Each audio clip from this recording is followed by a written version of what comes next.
자, 그 다음에 포스트 호출 방식입니다.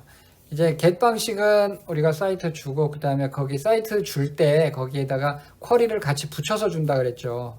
이제 포스트 방식은 그러지 않고 이제 따로 그 요청하는 작업에 대한 자세한 내용들을 객체로 써줍니다. 이제 뭐 컨텐트 타입은 어떠해야 되고 그 다음에 그 서버한테 내가 전달할 내용은 뭐다. 그러니까 그 서버한테 전달하는 내용이 뭐겠어요? 쿼리에 해당이 되겠죠. 그 쿼리에 해당되는 건 이러이러한 거다. 이런 것들을 같이 모아서 주는 게 포스트 방식입니다. 자, 여기서 패치 포스트라는 컴포넌트를 사용을 하고 있습니다.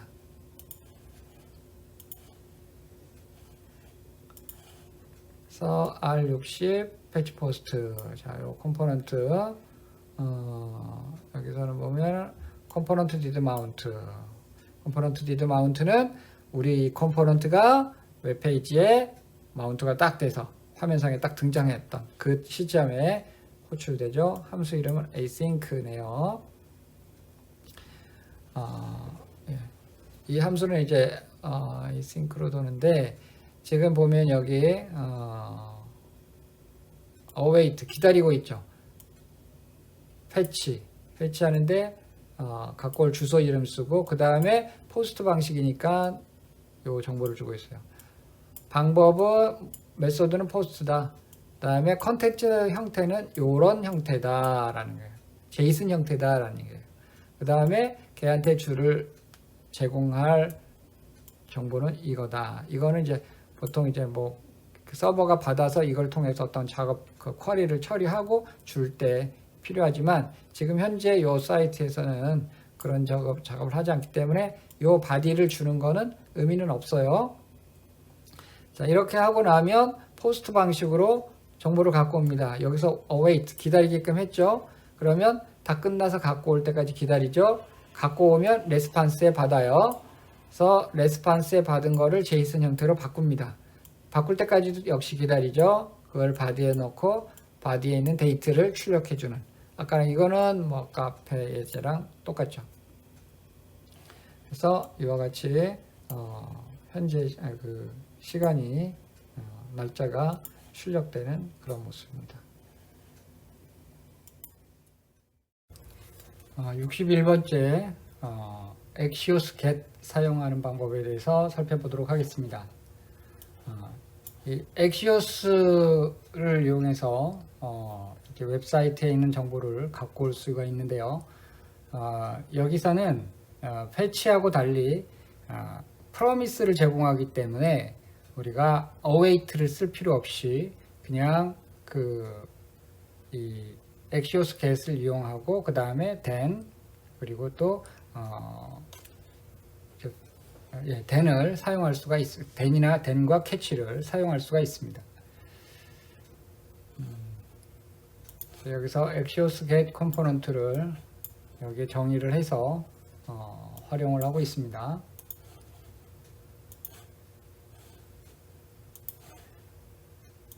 지금 Axios get 클래스가 정의가 되고 있고요. 컴포넌트가 마운트가 됐을 때 이제 웹사이트에 웹브라우저에 등장했을 때 Axios get 해서 이와 같이 패치하고 거의 비슷하죠. 그냥 URL 써주면 됩니다. URL 써주면 이것도 역시 get 방식으로 갖고 오는데 대신에 여기서는 이제 await 같은 거 안 써도 되죠. 그래서 기다릴 필요가 없어요.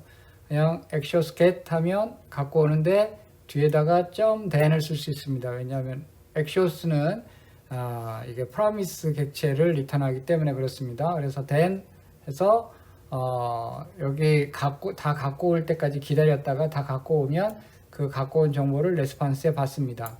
그런 다음에 이제 여기서는 이제 경고창에 얼럿 창에다가 그냥 받아온 그 데이터의 데이트를 그냥 보여주고 있죠.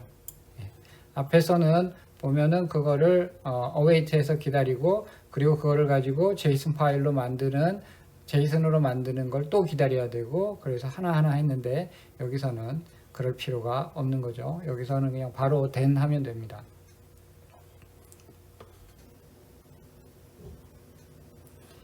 그 다음으로 이제 콜백 함수에 대해서 알아보겠습니다. 그래서 여기서는 이제 콜백 펑크라는 컴포넌트를 만들고 있고요. 여기서 사용하고 있습니다. 여기는 이 실행되는 과정을 여러분들이 잘 면밀하게 살펴보셔야 돼요.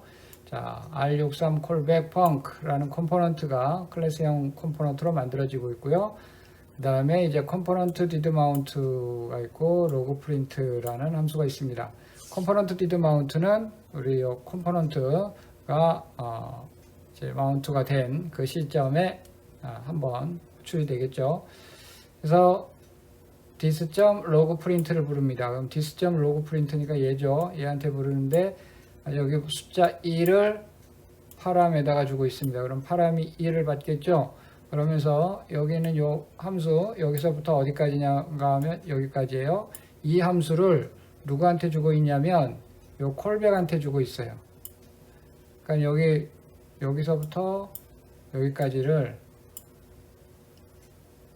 여기 콜백 함수한테 주고 있어요. 여기까지군요. 여기까지.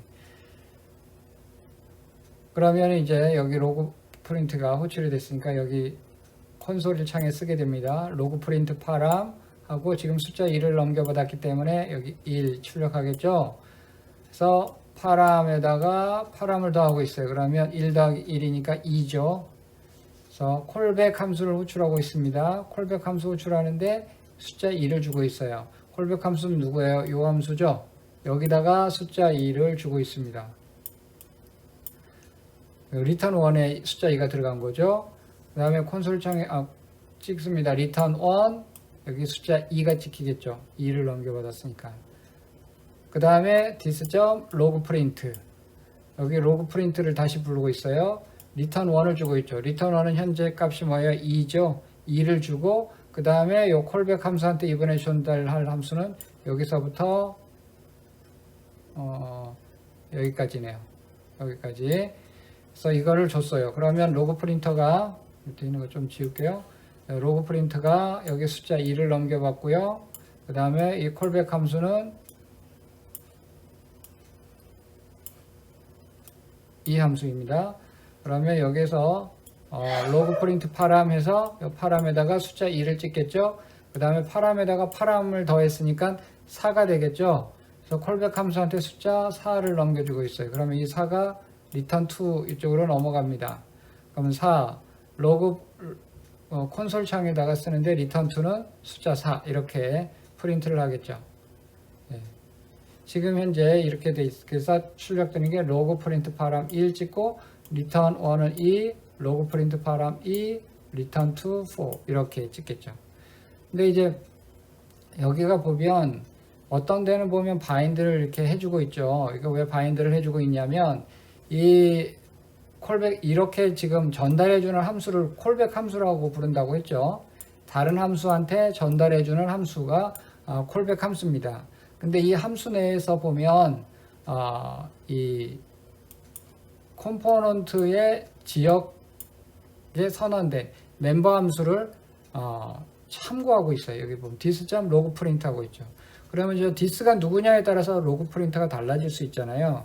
그렇기 때문에 저 this가 이 R63 콜백 펑크라는 요 컴포넌트다 라는 거를 명시해 주기 위해서 bind 괄호 열고 닫고 this가 들어간 겁니다. 네. 그래서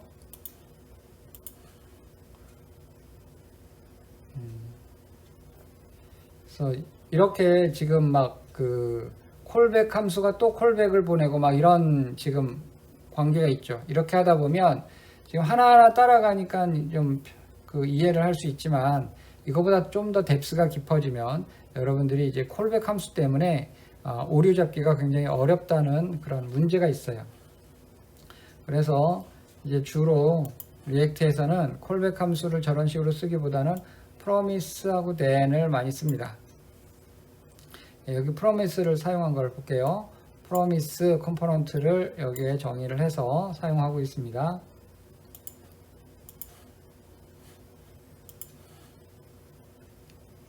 네. 여기 R64 promise 컴포넌트가 정의가 되고 있죠. 컴포넌트 did mount 여기서 보면 new하고 promise 객체를 만들고 있죠.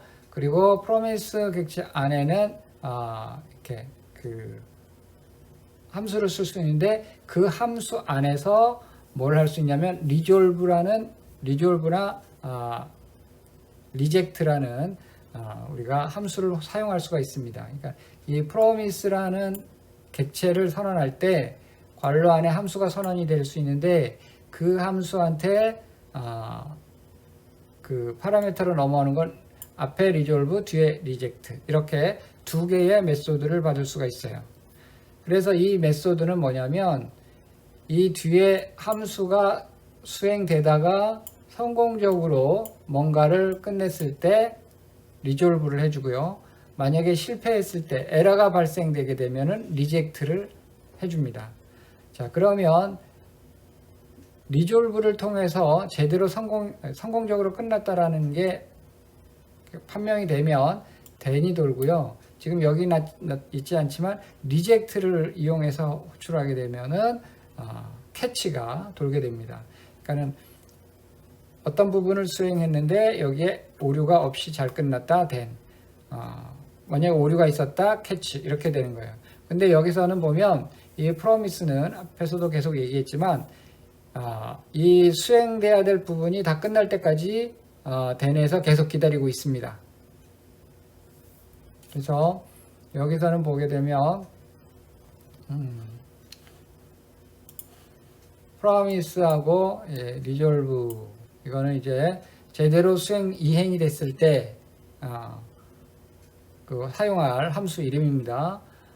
set time out서 함수를 이렇게 써주고 1.5초 했죠. 1.5초 후에 이 함수가 돌아요. 이 함수는 react라는 문자열을 resolve를 해주는 거예요. 그러면 이 resolve하고 괄호 안에 써져 있는 이 값이 그 다음 then의 파라미터로 넘어갑니다. 자, 그러면 지금 이 부분은 1.5초 후에요. 1.5초까지는 아무것도 안 하고 기다려요. 1.5초 후에 react라는 문자열을 이 promise는 제공해 주는 거예요. 자, 그러면 이제 이 react라는 게 then으로 넘어가죠. 그래서 then에 있는 result한테 이 react가 넘어옵니다. 그런 다음에 이 함수에서는 그 받은 값을 화면상에 찍어주고 있죠. 그러면 1.5초 후에 react라는 문자열이 화면상 콘솔창에 찍힐 거예요. 그런 다음에 return 하는데 result 플러스 200 그러면 react하고 숫자 200을 합쳤으니까 react 200이 되겠죠. 그 문자열을 return을 하게 되면 그 다음 then이 돌아요. 여기서는 resolve 할 필요 없어요. 그냥 return만 해도 그 다음에 then으로 갑니다. 자, 그러면 여기는 요 result로는 요 react 200이라는 문자열이 넘어와요. 그런 다음에 콘솔 창에 그걸 찍어주면 react 200이라는 게 찍히겠죠. 그러니까 이제 다 정리를 하면 지금 요 부분은 컴포넌트 did mount니까 컴포넌트가 마운트가 다 된 다음에 그런 다음에 1.5초를 기다린 다음에 react라는 문자열을 resolve를 해요. 그러면 then이 그거를 받아서 화면상에 찍어주고 그 react라는 단어와 숫자 200을 합쳐서 react 200이라는 문자열을 만든 다음에 다시 리턴 해주는데 그게 그 다음 두 번째 then한테 넘어가서 두 번째 then에서는 그거를 콘솔 창에 그냥 찍어주고 있죠. 그러니까 1.5초 후에 react 찍고 그 다음 react 200 찍고 이렇게 하고 끝나는 프로그램입니다. 그래서 여기서는 보면은 뭐 다음에 뭐 다음에 뭐 이렇게 읽을 수가 있는 거예요. then이 있어서. 그래서 아까 얘기했듯이 1.5초 후에 react 찍히고 그 다음에 react 200 찍히고.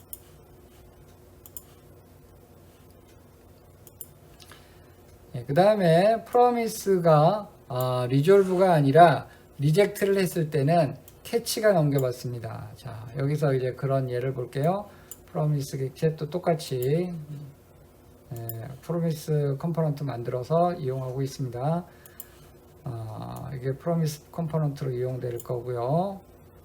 컴포넌트 디드 마운트에서 역시 마찬가지로 new promise 해서 프로미스 객체 만드는데, 자, 여기서는 리졸브하고 리젝트 두 개를 받고 있죠. 여기 보면 괄호 안에다가 리졸브랑 리젝트를 써줄 수 있어요. 만약에 사용하지 않을 거다 그러면 리젝트 쓰지 않을 거다 그러면 리젝트 안 써도 돼요. 자, 그런 다음에 여기 보면 이제 리젝트 하고 에러 인포 이렇게 써주고 있죠. 그러면 이 리젝트가 반환하는 이 에러 객체는 누구한테 가느냐면 캐치한테 가요. 댄한테는 안 가요. 리젝트가 한 거는 댄한테 오려면 리졸브를 해줘야 돼요. 자, 그러면 이쪽으로 에러가 오죠. 그래서 콘솔 창에 그 오류를 찍어주고 있죠. 캐치해서 리절트로. 그러니까 지금 보면 여기 출력해 준 거 보면 캐치하고 에러 콜론 에러 인포 이렇게 나오고 있죠. 이 정보가 어디에? 이 에러 객체에 들어있는 거예요.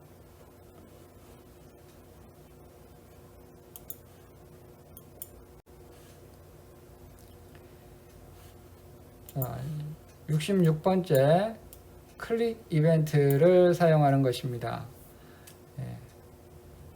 onClick이라는 프로퍼티를 이용하게 됩니다. 리액트에서의 onClick이라는 리액트 onClick이라는 컴포넌트를 만들어서 앱에서 사용하고 있습니다.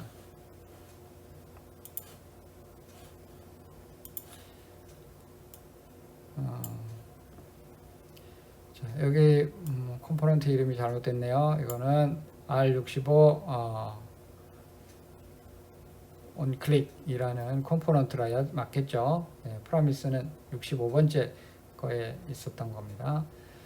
자, 여기 이제 버튼 클릭이라는 함수를 만들고 있네요. 버튼 클릭은 파라미터를 받고 그 파라미터의 타입이 스트링이면 파람에다가 클릭 A를 넣고, 만약에 그렇지 않으면 없네요. 그러니까 스트링일 때는 클릭 A를 넣고 그 다음에 콘솔 창에 파람하고 그 내용을 그대로 출력해 주는 겁니다. 자, 여기 버튼이 있죠. 버튼 onClick이라고 프로퍼티를 만들어 줬어요. 우리가 이제 버튼이라는 그 HTML 태그 사용할 때 프로퍼티로 onClick해서 소문자로 다 써주죠. 근데 이제 여기 리액트에서는 저렇게 그 HTML에 사용하고 있던 프로퍼티를 가져와서 쓸 때 바로 쓰지 않고 그 이름을 카멜 케이스라고 해서 그 단어가 쭉 이어져 있으면 새로운 단어가 시작되는 위치에 대문자로 이렇게 바꿔준 그런 형태로 그 프로퍼티 네임을 사용합니다.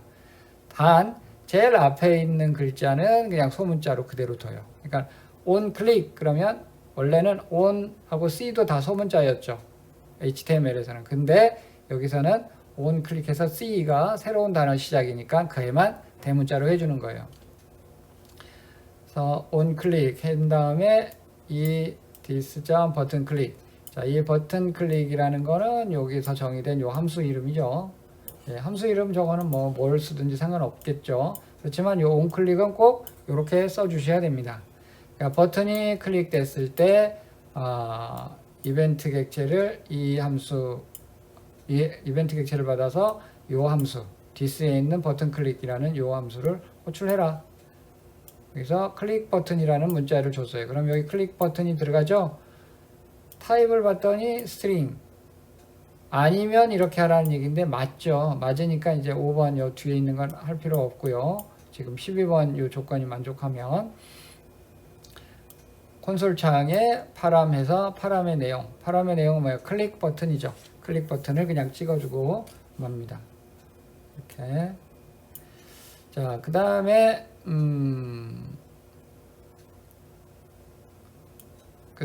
이제 div 태그로 onClick. 예. div 태그에도 클릭, onClick 붙일 수 있어요. 여기서도 똑같이 호출해 주는데 클릭 div를 하고 있네요. 그럼 클릭 div가 파람에 넘어가겠죠. 이것도 역시 마찬가지로 5번 줄에서의 그 조건이 만족하지 않기 때문에 그냥 6번으로 내려가서 클릭 div를 그냥 출력해 줍니다. 다음과 같이.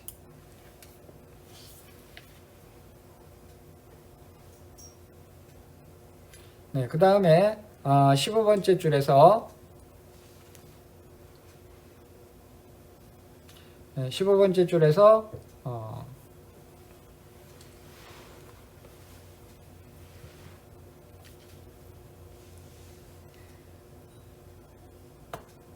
15번째 줄에서 A 태그를 통해서 링크를 만들어 줄 수가 있죠. 그래서 클릭이 됐을 때 이거를 호출하고 있죠. 여기서는 지금 버튼 클릭한테 아무것도 안 주고 있죠. 아무것도 주지 않았으니까 파람의 스트링 타입이 스트링이 아니죠. 그때는 이 5번의 조건이 만족합니다. 그래서 그때는 뒤에 파람에다가 클릭 A를 넣겠죠. 그래서 이번에 찍으니까 클릭 A가 찍히겠죠.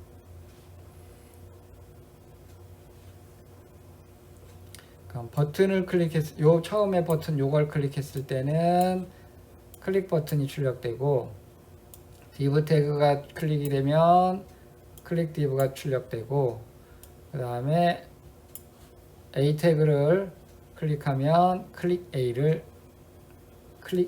출력되고, 그렇습니다. 다음에 이제 change 이벤트가 발생했을 때 on change를 사용합니다. react change라는 컴포넌트를 정의해서 사용하고 있습니다.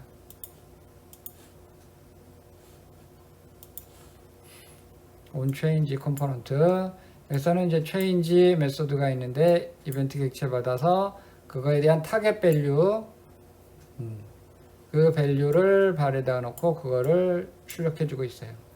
자, input 엘리먼트를 이용하고 있네요. 타입은 텍스트다 하고 나서 on change. 예.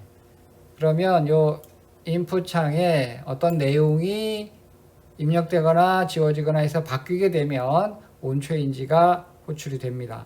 그래서 여기서는 this change 그냥 호출하고 있는 거죠. 그래서 요 input 창에 그러면 그리고 나서 오게 되면 이 타겟 밸류는 저 input 창에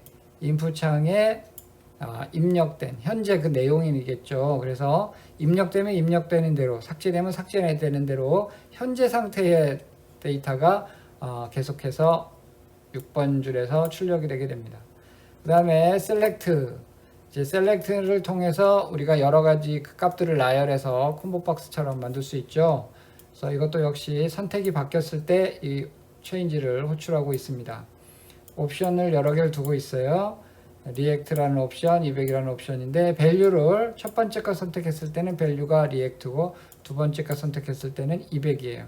그러면 요 셀렉트를 선택해서 어떤 선택이 바뀌게 되면 이 타겟 밸류가 여기 저 지정된 요 값이든지 아니면 요 값이든지 둘 중에 하나가 들어가겠죠. 그거를 찍어주고 있는 것입니다.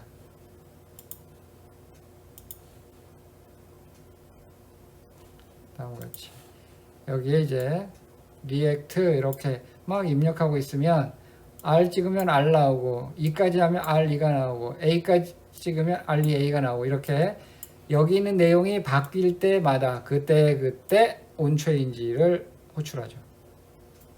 그 다음에 마지막에 요 콤보 박스를 선택해서 200을 선택하면 200이 이렇게 나오게 되겠죠.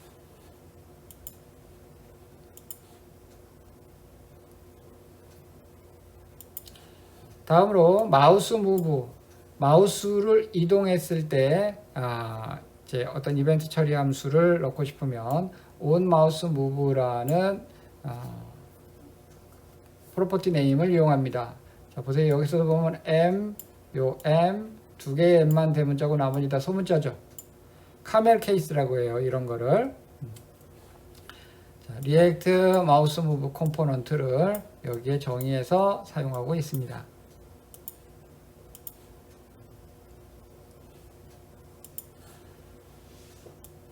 온 마우스 무브 이 컴포넌트에서 마우스 무브하고 괄호 안에 태그를 파라미터로 받고 있네요. 콘솔 창에 그 받은 태그를 그대로 출력해주고 있습니다. div 태그에서 온 마우스 무브 마우스가 이 div 영역에서 마우스가 이동하면 얘가 호출이 되겠죠. 이벤트 객체에다가 this mouse move div라는 그 문자열을 저기 위에 있는 태그한테 넘겨주고 있어요. 그러면 이 div 태그에서 마우스를 이동하게 되면 div라는 게 계속 콘솔 창에 찍히겠죠.